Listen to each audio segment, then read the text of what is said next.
अस्सलाम वालेकुम नाज़रीन, इमरान याकूब खान साहब और फैसल चौधरी साहब के साथ मैं हूं Samina Pasha. Programme view point में आपको खुशामदीद कहती हूं। नाज़रीन, मुल्की सियासत की जो हलचल है वो इन विंटर ब्रेक्स में भी अगर हम कहें कि जारी है तो गलत ना होगा। और इमरान खान साहब हम देख रहे हैं कि मुख्तलिफ सहाफ़ियों से गुफ्तगू भी कर रहे हैं, रोज़ मुलाकात का सिलसिला भी जारी और साथ ही साथ इंटरव्यूज़ भी वो दे रहे हैं। इसी तरह के एक इंटरव्यू बहुत अहम जिसमें उन्होंने बातें की, उसके हवाले से ज़रूर आज हम बात करेंगे, जिसमें उनका ये कहना है कि जनाब इस्टेब्लिशमेंट मई या अप्रैल में जा रही है इलेक्शन के लिए, लग रहा है ऐसा। और इसके साथ साथ उन्होंने ये भी कहा कि जी बाजवा डॉक्ट्राइन अभी भी जारी है, जबकि मोनिस इलाही साहब जो कि उनके इत्तेहादी हैं, बड़े करीब हैं इमरान खान साहब के, वो ये कहते हैं कि इस्टेब्लिशमेंट अब बिल्कुल सियासत में मुदाखलत या मुलव्वस नहीं है, कोई मुदाखलत नहीं है उनकी सियासत में।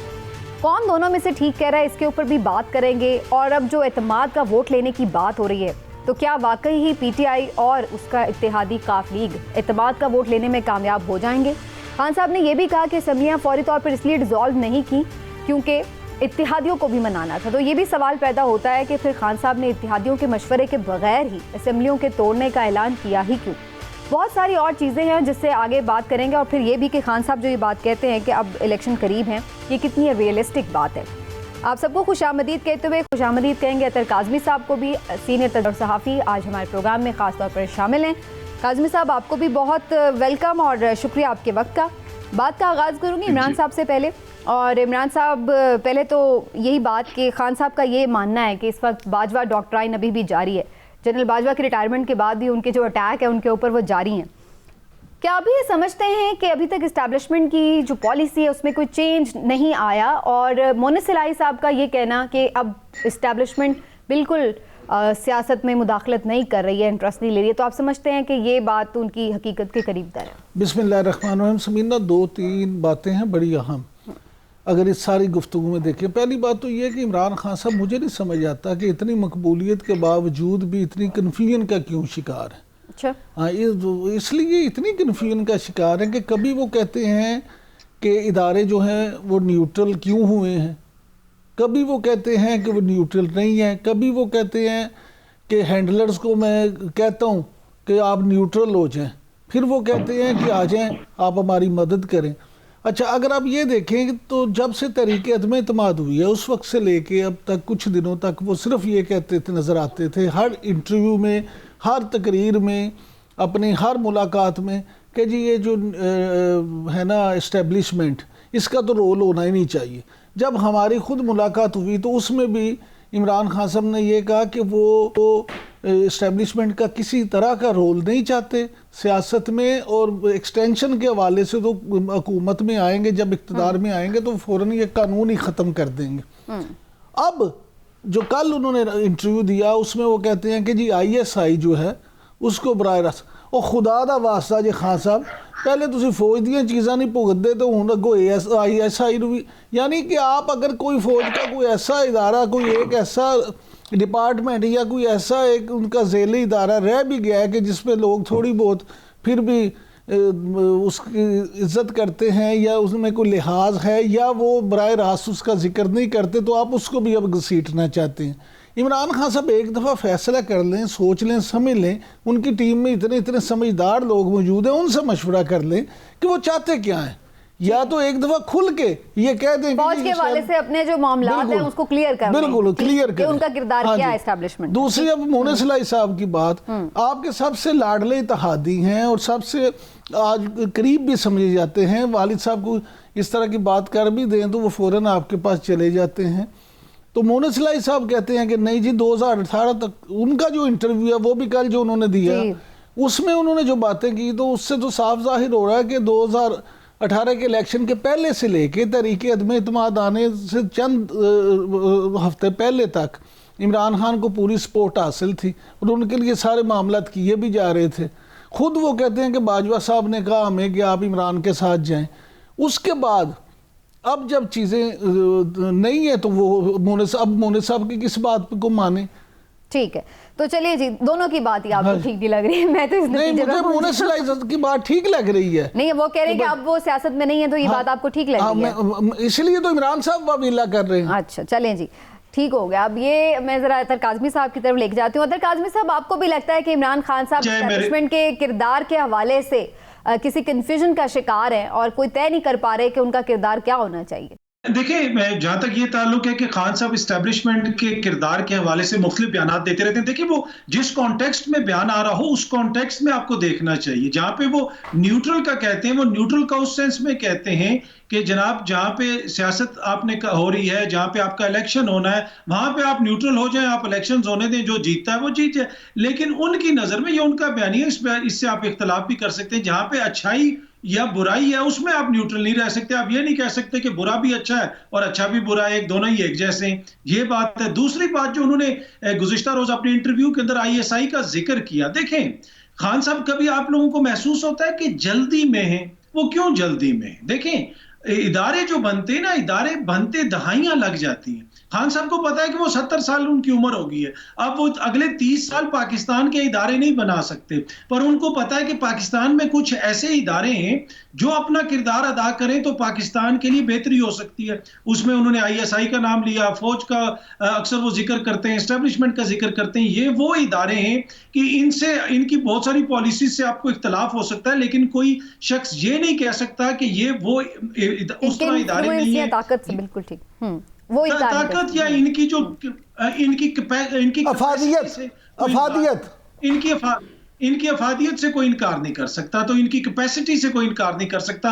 अगर ये अपना किरदार अदा करना चाहें तो मुल्क की तरक्की में इनका किरदार एक बड़ा अहम हो सकता है। तो वो उस तनाजुर में कहते हैं कि इनको इस्तेमाल किया जाए, इनको यूज किया जाए, जो पैसे वापस लाने उसमें, हाँ इससे आप इख्तलाफ कर सकते हैं कि क्या इससे अगेन दोबारा एक और रास्ता खुल जाएगा कि जहां पे दूसरे फरीक फिर कहेंगे कि देखें जनाब इदारे सियासत के अंदर इस्तेमाल हो रहे हैं। क्योंकि हमें तो पता है ना, हम सबको पता है, जितने भी मोअज़्ज़िज़ दोस्त यहाँ पे बैठे हैं और जो लोग देख रहे हैं, इदारों का तो सियासत से कोई ताल्लुक ही नहीं है। हमारे इदारे तो सियासत में इन्वॉल्व भी नहीं होते, ये बड़ी अच्छी बात है।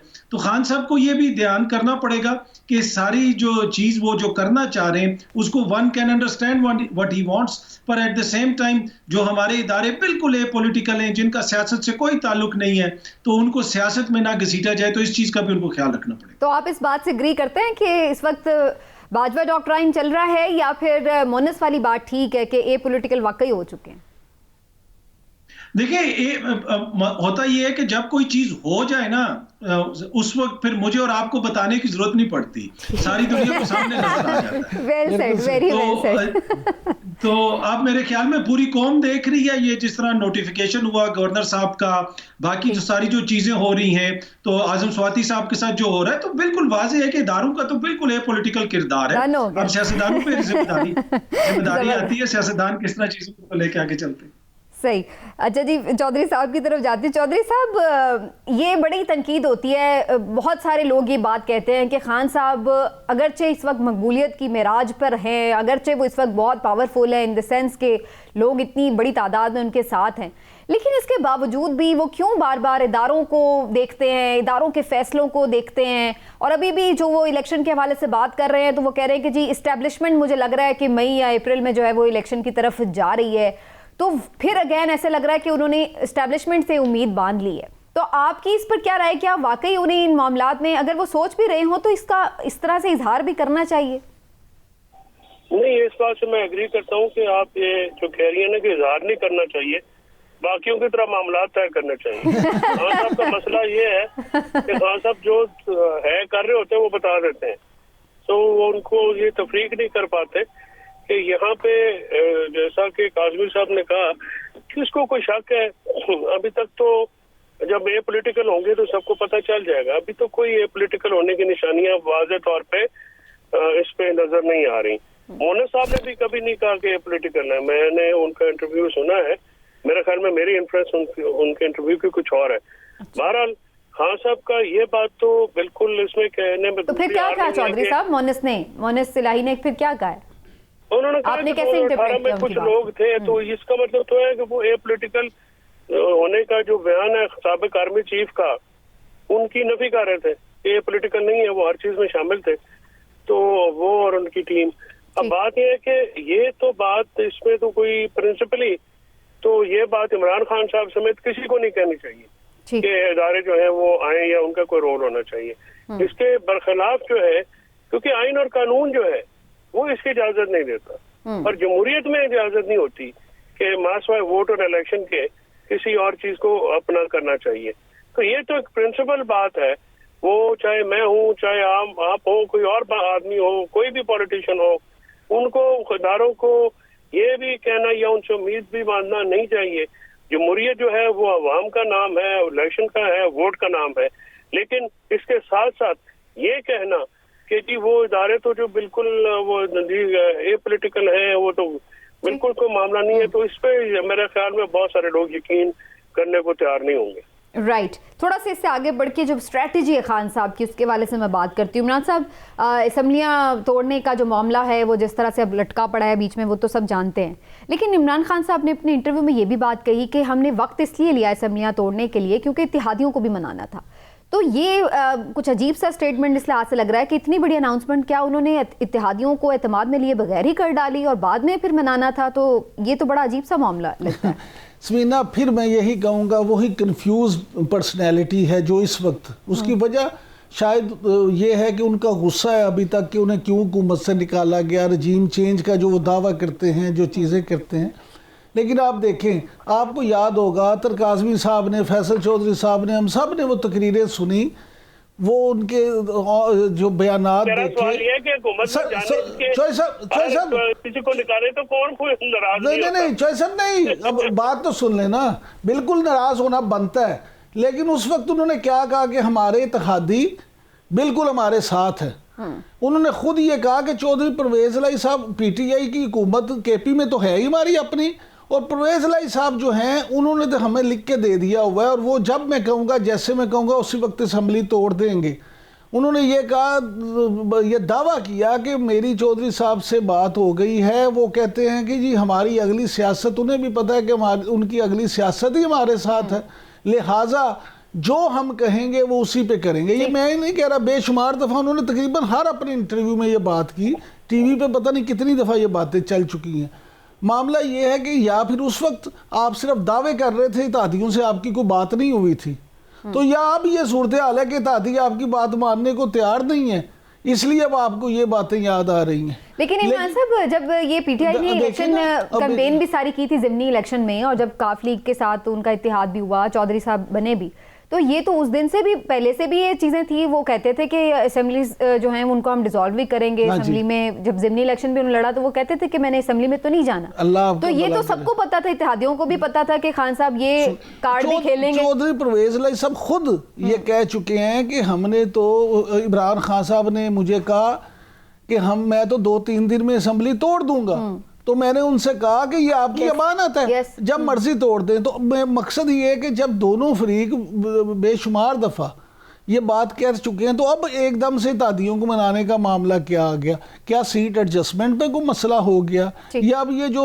मुलाकातें चौधरी शुजात साहब के बारे में, कल फैसल चौधरी साहब ने बड़ी खूबसूरत एक बात की थी कि जो बार बार भाग के जाते हैं ना चौधरी शुजात साहब के पास, तो क्योंकि चौधरी परवेज इलाही साहब और शुजात साहब का आपको शायद अंदाजा नहीं है कि बेडरूम आमने सामने है, तो वो शायद चाहते हैं कि चलो पचाके नाल ही सही परवेज इलाही साहब भी आ जाए। तो मामला ये है कि ये जो चीजें हैं, देखें। ठीक है, चले मैं काज़मी साहब की भी इस पर राय लेती हूँ। काज़मी साहब, ये इत्तेहादियों को आपके ख्याल से पता नहीं था, ये कोई उनके लिए सरप्राइज था जब खान साहब ने ये अनाउंसमेंट की होगी कि जी हम असेंबलियाँ तोड़ेंगे, और फिर जिस दिन खान साहब ने 17 दिसंबर को ऐलान किया, उस वक्त तो दोनों फिर साथ में बराबर में बैठे हुए थे ना वुज़रा, तो उस वक्त फिर मजीद एक हफ्ते की डेट एक्सटेंड करके और ऑपोजिशन को मौका दे दिया कि एतमाद की तरीके और अदम एतमाद की तरीके वो ले आए। तो उससे बेहतर ये नहीं था कि जब दोनों साथ थे तो इसका मतलब है वो ऑन बोर्ड थे, उसी वक्त अनाउंस कर देते। वो साथ जब चौधरी परवेज इलाही साहब बैठे हुए थे, उनकी आवाज़ारी आपको नजर नहीं आ रही थी? पूरी कौम ने देखा नहीं कि चौधरी साहब कितने इंटरेस्टेड थे। और उसके बाद फिर जो जनरल बाजवा साहब के हवाले से खान साहब ने बातें की, उस पर भी चौधरी साहब नाराज हुए। देखें, यहाँ पे पहली चीज तो ये है कि इत्तेहादियों को आपको ये क्रेडिट देना पड़ेगा कि वो एक उनकी अपनी सियासी सोच है और वो एक अलग हैसियत रखते हैं, और उसके ऊपर वो खान साहब से भी इख्तलाफ कर सकते हैं, उनकी जमात से भी इख्तलाफ कर सकते हैं, उनके वोटर से भी इख्तलाफ कर सकते हैं। तो ये बात बड़ी इंपॉर्टेंट है।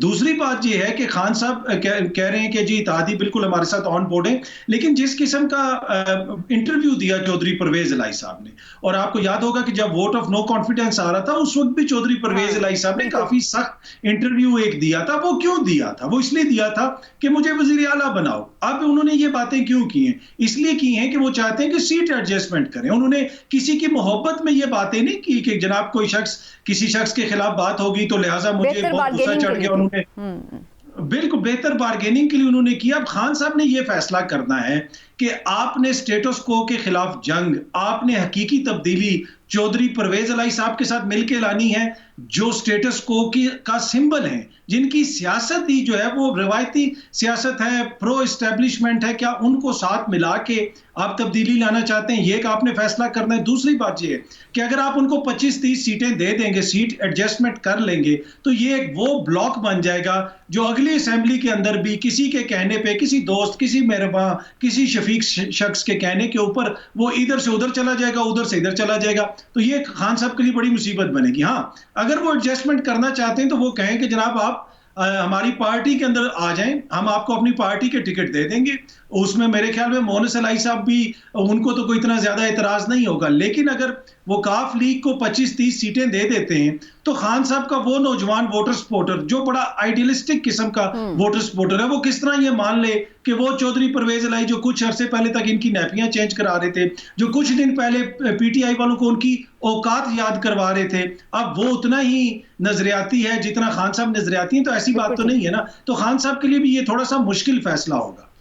और जहां ये वोटर सपोर्टर के लिए उसको एक्सेप्ट करना मुश्किल होगा, वहीं पर खान साहब के लिए भी ये देखना होगा कि वो आइंदा भी क्या इसी तरह ब्लैकमेल होना चाहेंगे। लेकिन चौधरी साहब, एक जानिब ये एक राय है कि शायद जैसे चौधरी कम सीटों के बावजूद भी ब्लैकमेल करते हैं और फिर इसी तरह की सख्त बातें करके अपनी जो है इंपॉर्टेंस और बढ़ा लेते हैं। लेकिन एक राय ये भी है एग्जिस्ट करती कि जनाब बेशक वो इंपॉर्टेंस बढ़ा लेते हैं, लेकिन ये भी बात सही है कि बहुत सारे दबाव और लालचों के बावजूद भी बहरहाल वो खान साहब के साथ हैं। तो खान साहब ये भी इतनी भी लड़ाई लड़ने में अभी तक कामयाब नजर आ रहे हैं। अदरवाइज तो पंजाब भी हाथ से जाता तो सूरत हाल बिल्कुल मुख्तलिफ होती। तो फिर खान साहब के लिए अब कौन सी बेहतर चॉइस है? उनके साथ सीट एडजस्टमेंट करके आगे इसी तरह मामला चलाया जाए, या फिर वंस फॉर ऑल इस मामले को बेशक अभी थोड़ा नुकसान भी हो खत्म करें और अपनी सोलो फ्लाइट रखें?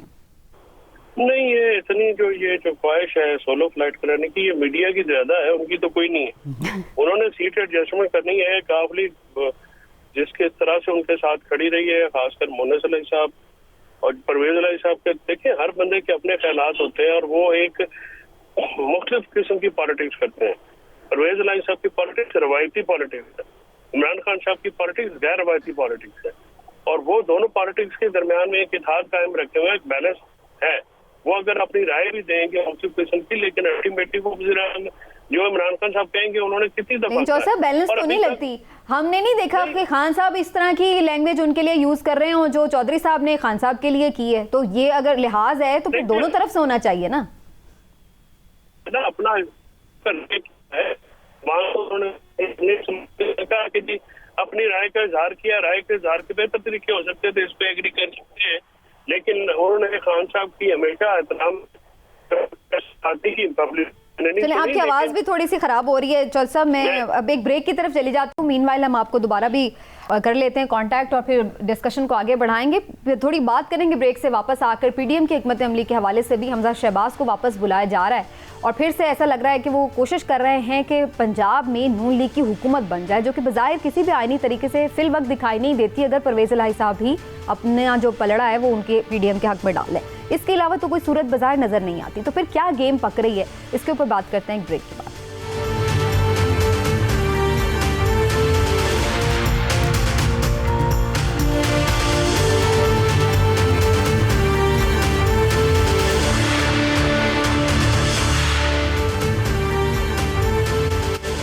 वेलकम बैक नाज़रीन। और पंजाब जब से हाथ में नहीं है तो नून लीग बहुत परेशान है और हाथ पाँव मार रही है कि किसी तरह पंजाब हुकूमत जो है उसके हाथ में आ जाए। और अब फिर से इसी तरह कुछ सरगर्मी नजर आ रही है। हमजा शहबाज को भी बैरून मुल्क से वापस बुला लिया गया है। सुनीद है कि 5 जनवरी को वो वापस आ रहे हैं और ये भी अब उनकी तरफ से एक तरह से अनाउंसमेंट कर दी गई है पीएमएलएन की जानिब से कि वही वज़ारत आला के फिर से उम्मीदवार होंगे। तो इसके ऊपर भी बात करते हैं। इमरान साहब, मेरे आपसे दो सवाल हैं। एक तो ये कि हमजा शहबाज को दोबारा से वज़ारत आला के लिए नामज़द करना क्या आपके ख्याल से अच्छी चॉइस है? क्योंकि पहले भी इसके ऊपर खासी तनकीद हुई थी जब हमजा शहबाज को बनाया गया था वज़ीर आला। और दूसरी चीज़ ये कि क्या परवेज़ इलाही साहब अगर इस तरफ नहीं आते तो इनके पास कोई ऑप्शन है कि ये वज़ीर आला बनवा सकते हैं अपना? दोनों सवाल आपके हैं जो उनके मैं जवाब दे दूं। पहले आपने सवाल किया हमजा शहबाज के हवाले से, तो मैं ज़ाती तौर पर समझता हूं कि मुस्लिम लीग नून के पास हमजा शहबाज से बेहतर कोई चॉइस है ही नहीं। उसकी बुनियादी वजह सुन लें। ये ज़रूर एक है चीज़ कि मौरूसियत की बात आती है, लोग कहते हैं कि ऊपर बाप जो है वज़ीर आज़म और बेटा वज़ीर आला, लेकिन इस पर एक बात देखें आप कि अगर हमजा शहबाज को वज़ीर आला नहीं बनाते तो जो 2, 3, 4 नाम सामने आते हैं उसके बाद होता क्या है? होता ही है कि पार्टी के अंदर लड़ाइयाँ शुरू हो जाती हैं, ग्रुपिंग शुरू हो जाती है। ख्वाजा साद रफ़ीक साहब जो हैं वो भी उम्मीदवार हैं और वो पुराने हैं, उनका हक भी बनता है। उसके बाद मलिक अहमद साहब भी उम्मीदवार हैं, वो समझते हैं कि उनका भी बड़ा किरदार है, खास तौर पे बहुत सारी चीजें बेहतर करने उनके का। पीछे तो किसी और का भी हाथ है सुनो। अच्छा, वो हाथ तो अब नहीं रहा। बहरहाल तीसरी जो इसी तरह से किसी ज़माने में ख्वाजा आसिफ साहब थे, या बहुत से, यानी अगर हमजा शहबाज के अलावा किसी पे नाम पे डिस्कशन भी होती है तो पार्टी में 3-4 ग्रुप बन जाते हैं। अब क्या नून लीग इस वक्त मुतहम्मिल हो सकती है पार्टी में ग्रुपिंग की? तो उसका वाज़े जवाब है कि नहीं, वो नहीं हो सकती। इसलिए हमजा शहबाज ही उनके पास इस वक्त बेहतर बल्कि बेहतरीन चॉइस है। अब रहेगी बात ये कि वो इस वक्त मुल्क से बाहर क्यों है, तो उसमें प्रॉब्लम ये थी कि उनकी बेटी, आपको पता है उनकी बेटी बीमार थी, उनकी सर्जरी भी हुई तो भी उसमें कुछ कॉम्प्लिकेशन हो गई थी। तो फिर यहाँ जब डॉक्टर्स ने कहा तो उसके चेकअप के लिए वो गए और फिर वहाँ उनको वो टाइम लगा। अब वो अगर बनेंगे कैसे, ये नंबर भी तो पूरे। अब मैं उसी तरफ आ रहा हूँ। मामला ये है कि देखें, काफ लीग नहीं आती, मैं नहीं समझता, जाती तौर पे मेरी राय है, हो सकता है गलत हो मैं, लेकिन ये नहीं समझता कि इस वक्त चौधरी परवेज इलाही साहब या मोनिस इलाही साहब इमरान खान साहब को छोड़ दें। उनको सूट नहीं करता, उन्हें अगले इलेक्शन में जाना ही पीटीआई के साथ है, वो नहीं जा सकते। उसके बाद क्या होगा? अब आप ये देखें कि उसके अलावा कोई ऑप्शन है? हाँ, ऑप्शन है क्या? उनके भाई अगर पीटीआई के लोग जिस तरह 24 लोग पहले, अब तो डिसीट हो चुके हैं ना, लेकिन अब भी अगर उनके लोग कुछ नहीं आते किसी भी वजह से, फैसल चौधरी साहब कल बता रहे थे कि उनकी भी सीटें चली जाएंगी जो नहीं आएंगे, लेकिन अगर कोई बीमार हो जाता है, किसी का कोई ऑपरेशन हो जाता है, कोई हॉस्पिटलाइज्ड हो जाता है, किसी कोई और मजबूरी हो जाती है, अगर वो नहीं आते और उस दिन इलेक्शन वाले दिन वो वहाँ पे वोटिंग में शामिल नहीं होते और मुस्लिम लीग नून और पीडीएम के लोगों को ज़्यादा वहाँ होते हैं, तो फिर वो बन सकते हैं आईनी तौर पे, तो इसमें कोई कदगन नहीं है। लेकिन 186 तो उनके पास फिर भी नहीं मेंबर पूरे होंगे ना, अगर वो नहीं आएंगे, लेकिन इधर भी तो नहीं होंगे ना। हाँ जी, तो 186 तो फिर भी नहीं उनके पास होंगे। फिर 186 की जरूरत नहीं ना रहेगी उस वक्त, उस वक्त तो मेजोरिटी पे होगा। वो वाला इलेक्शन होता है ना, इसको रन ऑफ इलेक्शन कहते हैं। हाँ जी, उसमें तो फिर मेजोरिटी की बात है, जिसके पास अक्सरियत होगी उसमें। तो यानी मोहन से एक उम्मीद है कि चलो शायद कोई, वो कहते हैं ना, दुश्मन की तोपों में कीड़े पड़ जाएं। नहीं, ये मुबहिम सी उम्मीद नहीं है। मैं तो आपको ऑप्शन, काम हो रहा है, मैं आपको ऑप्शन बता रहा हूँ। ये ऑप्शन भी और इस पे काम भी हो रहा है। काम हो रहा होगा ना, अगर वो ख्वाहिशमंद है तो 100% हो रहा होगा। बीमार कर दिया जाए। नहीं देखें, अब राना सनाउल्लाह साहब या आसिफ अली जरदारी साहब ये कह चुके हैं, तो जरदारी साहब तो इस काम के बड़े माहिर हैं। चलिए, लेकिन इस पर ये भी एक खबर है काजमी साहब के, जरदारी साहब यहाँ पर बड़े इन रहे, लाहौर में काफ़ी एक्टिव रहे, लेकिन फिर फाइनली वो वापस चले गए और ख़बरें ये आ रही हैं कि कोई बंदा नहीं टूटा है। मैंने बड़े सीनियर सहाफ़ी से पूछा कल, तो उन्होंने ये बात कही कि एक बंदा भी, एक एमपीए भी नहीं तोड़ने में कामयाब हो सके हैं। तो आपके नज़दीक क्या चांस है कि पीएमएलएन यहाँ पर अपनी गवर्नमेंट बना ले ता वक्ते के परवेज़ इलाही साहब ना इधर आ जाएं?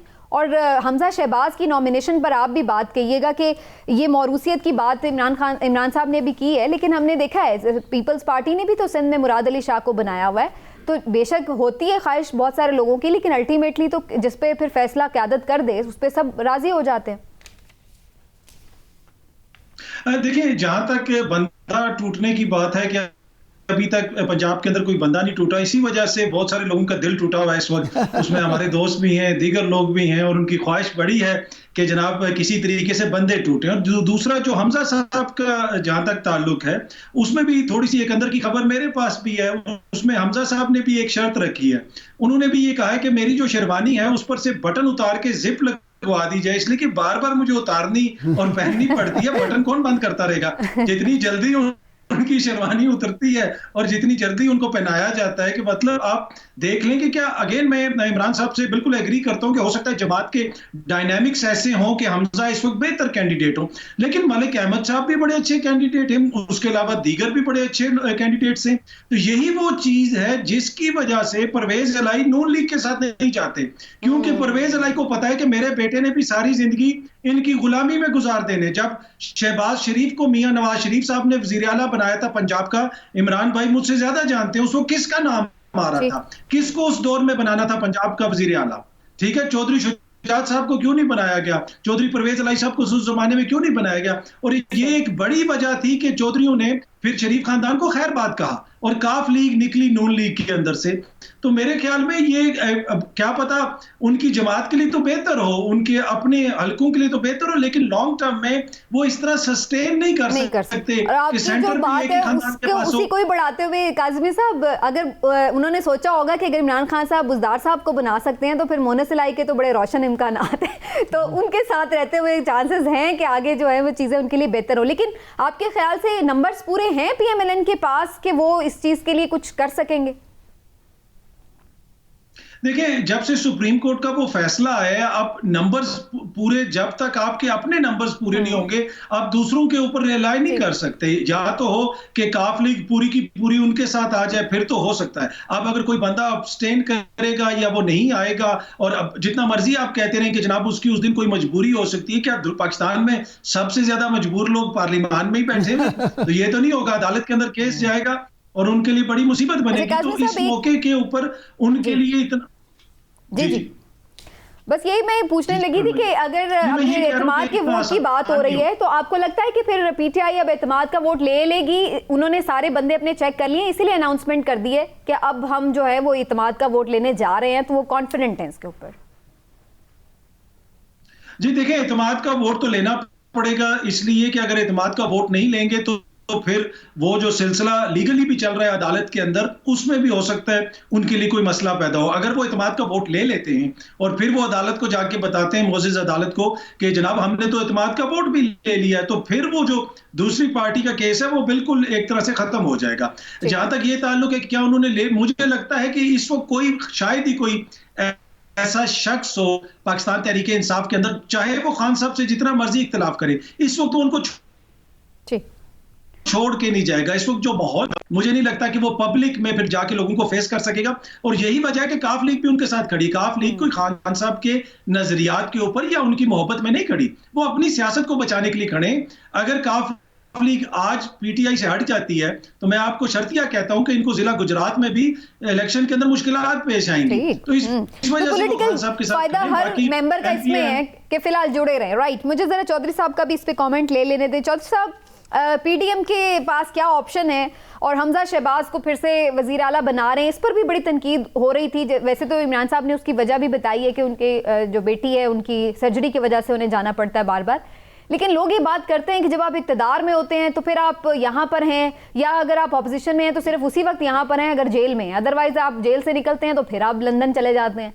तो लोग इस चीज़ को बड़ा क्वेश्चन करते हैं कि आप क्या मुल्क में सिर्फ हुक्मरान बनने आते हैं और बाकी हर चीज़ आपकी, इलाज, बीमारी, खुशी, गमी, शादी सब बाहर है? तो ये अच्छी चॉइस हो सकती है फिर शहबाज शरीफ की जानिब से कि हमजा को बुलाएं और फिर उसके बाद उन्हें वजीर आला बनवाएं? जमीना, पहले तो अल्लाह ताला हमजा साहब की बेटी को सेहत याब करे, अल्लाह ताला उनको उनकी जिंदगी करे, सेहत करे। बात यह है कि शरीफ फैमिली का जो हमेशा से वतीरा ये रहा है कि वो अपने अलावा अपने पाँव से आगे देखते नहीं है। अनफॉर्चुनेटली यही एक रवैया है जरदारी साहब का और नवाज शरीफ साहब का, जिसकी वजह से मुल्क किसी तरफ स्टेबल नहीं हो पा रहा। अगर कि अपने पाँव से या अपनी फैमिलियों से बाहर निकल के देखें तो जितने भी नाम इमरान साहब ने लिए हैं उनमें क्या मजायका है। वो पुराने जो है वो वर्कर्स हैं मुस्लिम लीग नवाज के, और मुस्लिम लीग नवाज की क़यादत अगर चाहे तो मैं नहीं समझता कि वो उसको कुछ जो है प्रॉब्लम आएगा। लेकिन ये आप देखें कि नवाज शरीफ वगैरह सब भी जब भी शरीफ फैमिली इक़्तिदार से बाहर आई है लंदन जाते हैं, और लंदन से अनफॉर्चुनेटली हमारी जो डीले हैं, जिस तरह से ये इमरान खान साहब कह रहे हैं कि जब उनको वापस बुलाया गया, जिस तरह से उनके केस खत्म कराए गए, तो ये जो पीछे से खुफिया हाथ है, ये जो एपॉलिटिकल हाथ है, ये जो मामलात करते हैं, ये मामलात भी तो समझ से बाहर हैं। और जिस तरह से इम्कानात की आपने बात की है, तो इमरान याकूब साहब ने कहा है कि मेडिकली कोई तो सर फिर 15-20 इकट्ठे ही लम्बे पाने पे ये भी तो हो सकता है दूध पड़ जाए, कोई समझ ही ना सके, दूध भी बड़ी आजकल पड़ रही है। अच्छा चौधरी साहब देखें, बतौर जर्नलिस्ट और एनालिस्ट हमने तो वो सूरत बयान करनी है जो सूरत आलम में नजर आए या जो हमें इतलात मिले। मैं आपको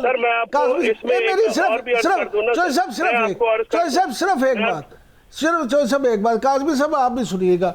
जिस वक्त इनकी हुकूमत बनी मियाँ नवाज शरीफ साहब की, आपको याद होगा आखिरी दफ़ा जब बनी, और मियाँ 2013 में, तो उस वक्त मियाँ शहबाज शरीफ साहब आपको याद है कि मरकज़ में जाना चाहते थे, वो यहाँ नहीं रहना चाहते थे। उनका ख्याल था, उनकी ख्वाहिश थी कि वो मरकज़ में जाएं और वापडा के वज़ीर बने और बिजली के लोड शेडिंग का मामला हल करें, लेकिन उन्हें यहाँ वज़ीर आला बना दिया गया। मैंने खुद उनसे ये सवाल पूछा, मैं आपको सुने, और चौधरी साहब उन गाल तो सुन लो ना, चौधरी साहब गाल सुनो, चौधरी साहब गाल सुनो, चौधरी साहब मेरी गाल सुनो, चौधरी साहब मेरी गाल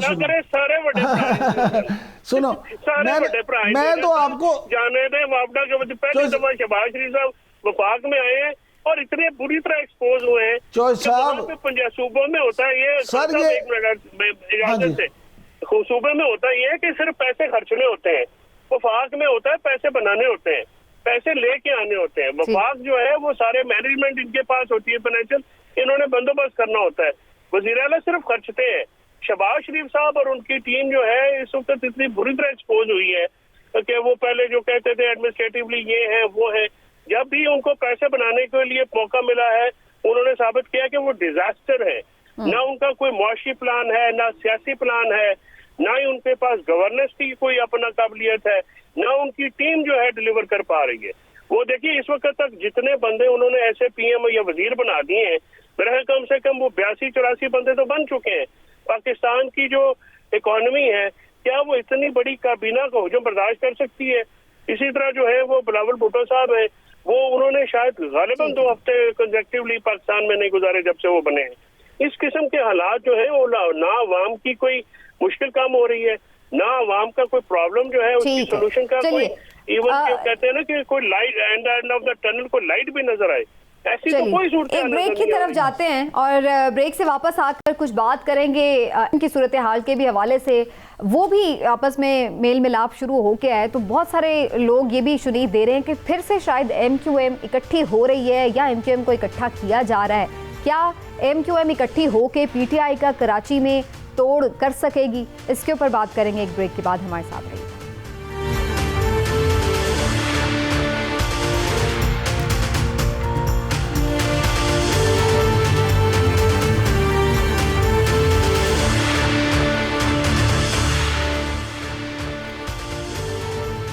बहरहाल इलेक्शन जल्दी हो या देर से, लेकिन ये बात तो तय है कि इलेक्शन ईयर स्टार्ट हो चुका है तकरीबन, और अब सबको इस इलेक्शन में जाना है। इसलिए हम देख रहे हैं नई सफबंदियां भी हो रही हैं, और ऐसी ही हलचल हमें कराची की भी सियासत में दिखाई दे रही है, जहां पर MQM के मुख्तलिफ धड़े, ऐसा लग रहा है कि फिर से कुछ उनको इकट्ठा होने के लिए कोशिश की जा रही है कि सब इकट्ठे हों और मजबूत हो। तो क्या वाकई ऐसा हो सकता है कि माइनस अल्ताफ हुसैन MQM दोबारा से उसी तरह स्ट्रॉन्ग हो जाए और महाजिर बरादरी का एतमाद भी जीत सके? इतना ही नहीं बल्कि अपनी एक तगड़ी मुखालिफ PTI का तोड़ भी निकाल सके। इसके ऊपर बात करते हैं। पहले मैं जाऊंगी अतर काज़मी साहब की तरफ। काज़मी साहब, आपको क्या लगता है कि बेसिकली MQM की जो कामयाबी का फैक्टर था वो उनके बानी थे, कायद थे, या फिर MQM उनके बगैर भी अगर इकट्ठी हो जाए तो उतनी ही तगड़ी हो सकती है कि वो यहाँ पर PTI जो कि अब काफ़ी वहाँ पर इस वक्त मकबूल है उसको टफ टाइम दे?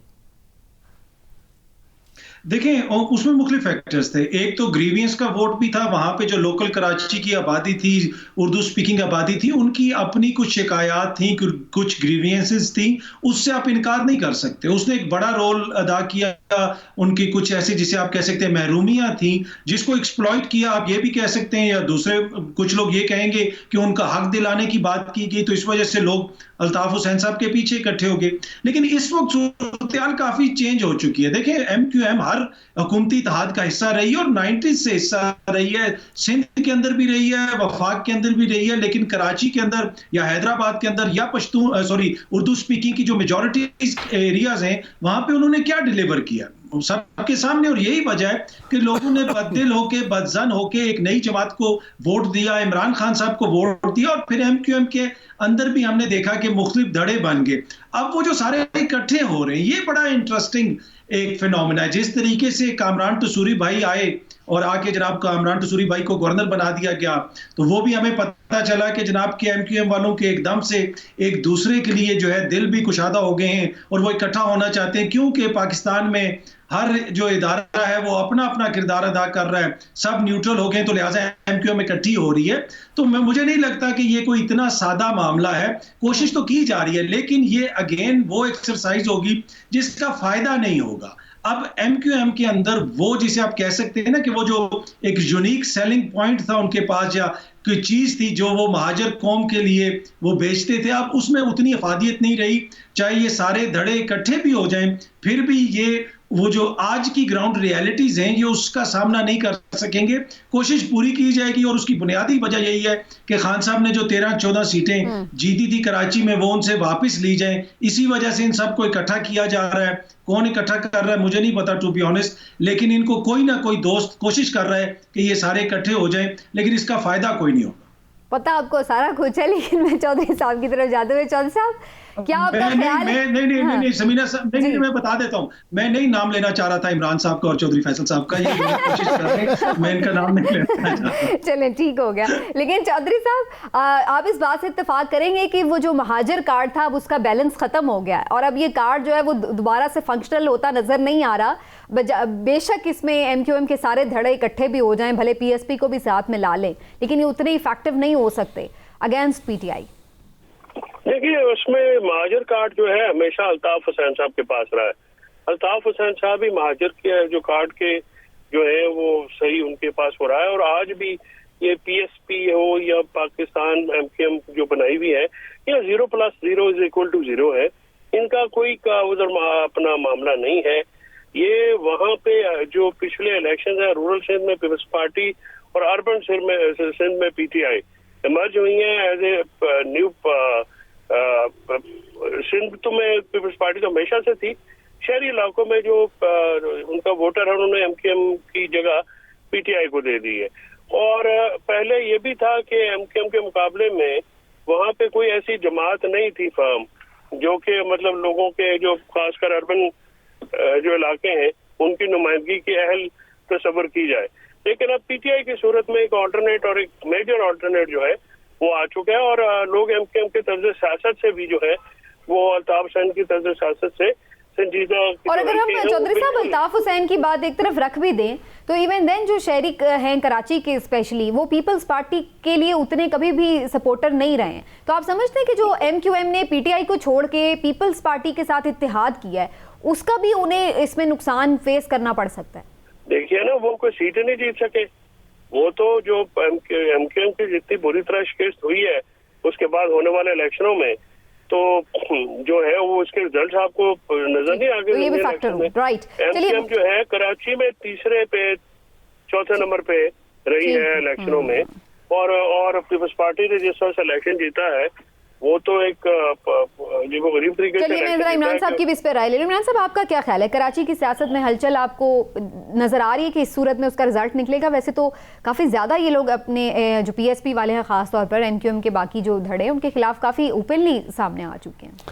देखिए, जो फैसल चौधरी साहब ने और अतर काज़मी साहब ने बात की, बुनियादी बात वही है, माइनस अल्ताफ जो है ना, वो MQM की वो हैसियत बनती नहीं। लेकिन एक चीज़ को आप देखें कि क्योंकि अब अल्ताफ हुसैन का किरदार बिल्कुल पाकिस्तानी सियासत से ख़त्म हो चुका है, अब जो गैप होता है ना, देखें गैप फिल हो जाता है। अब शायद अल्ताफ़ हुसैन भी वापस आ जाए ना, तो उनकी MQM उस तरह से मजबूत ना हो सके, उस तरह से लोगों की तवज्जो या तरजीहात में शामिल ना हो सके जिस तरह से आज से कुछ साल पहले थी। उसके बाद जब MQM के ये हिस्से बखरे हुए, MQM लंदन अलग हो गई, MQM पाकिस्तान अलग हो गई, PSP अलग हो गई, तो आपको याद होगा पहले एक दफ़ा जब हकीकी MQM हकीकी बनी थी तो उसका जो हाल हुआ था, हालांकि उस वक्त तो बहुत हालात इतने नहीं थे, तहरीक इंसाफ का वजूद भी नहीं था, इमरान खान साहब उस तरह से मकबूल भी नहीं थे। अब PTI ने वहाँ जगह बना ली। और दूसरा ये कि जमात इस्लामी के रोल को ना आप अंडरमाइन करें। जमात इस्लामी ने कराची में हमेशा अपना एक वजूद रखा है। इस अरसे में उन्होंने दोबारा अपने आप को वहाँ पे मोबिलाइज भी किया है और रजिस्टर्ड भी किया है, लोगों के साथ अपना कांटेक्ट जो है उसको बेहतर भी किया है। मुझे ऐसा लगता है कि अब PTI जो है उसको आप वाइप आउट नहीं कर सकते कराची की सियासत से, क्योंकि इमरान खान का जो फिनोमिना है या इमरान खान के जो चाहने वाले हैं, इमरान खान का वोटर वो पेशावर में बैठा हो, बन्नू में बैठा हो, इस वक्त तो वो वैसे ही चार्ज है, जिधर मर्जी बैठे, वो बाहर भी बैठा चार्ज हुआ पड़ा है, ठीक हो गया। बाहर वाले तो ज्यादा चार्ज हुए हैं। ठीक है, चलिए जी, वक्त प्रोग्राम का खत्म हो गया। तो काज़मी साहब, आज आप हमारे साथ शो में शामिल रहे, आपका बहुत शुक्रिया, आपने वक्त निकाला। और नाज़रीन, जाते जाते एक बहुत अहम इम्पॉर्टेंट बात कि क़ासिम मोहम्मद अली जिन्ना का आज यौम पैदाइश है। बाबा कौम को हम खराज अक़ीदत भी पेश करते हैं, उनको हैप्पी बर्थडे भी कहते हैं, लेकिन मेरा ख्याल है ये वो दिन भी है कि जब हम ये कहें कि हम वाकई शर्मिंदा हैं। आज मैं बहुत सारे सियासतदानों को सुन रही थी कि जो उन्हें खराज अक़ीदत पेश कर रहे थे, उन्हें याद कर रहे थे आज के दिन, तो उन्हें सिर्फ याद ना कीजिए, अगर सब सियासतदान उनके फुट स्टेप्स को ही फॉलो कर लें तो शायद कुछ सूरत हाल में बेहतरी नज़र आ सकती है। लेकिन अभी एक रस्मी तौर पर सब आके नाम तो उनका ले लेते हैं, लेकिन हकीकत यही है कि कोई भी लीडर इस वक्त उनके जो उसूल हैं, जो उनका तरीक़ाकार है, उसको फॉलो नहीं कर रहा। आज के प्रोग्राम से नाज़रीन इतना ही, इंशाल्लाह फिर आपसे मुलाकात होगी। अपना ख्याल रखिए, अल्लाह हाफ़िज़।